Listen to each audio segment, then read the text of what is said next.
That's fine. ఒక clarity అయితే ఇవ్వండి. ఇది యాక్చువల్లీ థియరీ థియరీకి రీమేక్ అంటున్నారు కానీ కాదని నా ఫీలింగ్. నేను చూసిన ప్రకారం ఇట్స్ నాట్ థియరీ. మీరు ఫస్ట్ థియరీ చూసారా? పోలీసోడని వచ్చింది కదా, తెలుగులో కూడా వచ్చింది. తెలుగులో వచ్చింది. అవును. బట్ వస్తాదు థియరీ రీమేక్ కాదు. 100% కాదు. ఇందులో పాప ఇలాంటి సెంటిమెంట్లు ఏం లేవు. ఏమో పాప ఉండొచ్చు, పాప ఉన్నంత మాత్రాన థియరీ. అదే క్లారిటీగా చెప్పండి, ఉందా లేదా? ఇప్పుడు ప్రతి సినిమాలో ఇద్దరు హీరోయిన్లు ఉంటారు, ఒక క్యారెక్టర్ ఉంటుంది. సో ఇవన్నీ ప్రతి సినిమాలోనే ఎందుకు ఉంటారు? ప్రతి సినిమాలోనే ఉండరు కదా. మాక్సిమం ఉండొచ్చు కదా. ఇప్పుడు కళ్యాణ్ గారు లాస్ట్ సినిమాలో ఒకళ్ళ హీరోయిన్. ఒకలే హీరోయిన్. సో చాలా సినిమాలు ఉంటాయి కదా. అలాగే ఇప్పుడు కంపేర్ చేసుకుని బద్రీ సినిమాలో ఉన్నారు, ఇద్దరు హీరోయిన్లు ఉన్నారు. మీరు డైవర్ట్ చేసేస్తున్నారు టాపిక్ అంతా.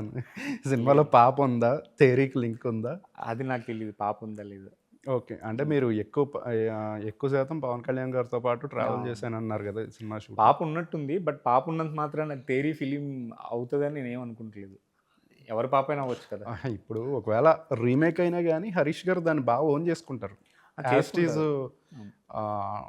యాజ్ టీజ్ తీసేసే రకం కూడా ఆయన కాదు. కాదు కాదు 100% తెలుగు నేటివిటీకి ఎస్పెషల్గా పవన్ కళ్యాణ్ గారు అభిమానులకి తగ్గట్టు చేంజెస్ ఆయన చేస్తారు. చేయకుండా అయితే దాన్ని దించేయరు అలాగా. అవును, చేస్తారు. సో నేను ఆ పాయింట్ ఆఫ్ వ్యూలో అడుగుతున్నా పర్టికులర్గా. సో ఇది థియరీ రీమేక్ అయితే కాదు.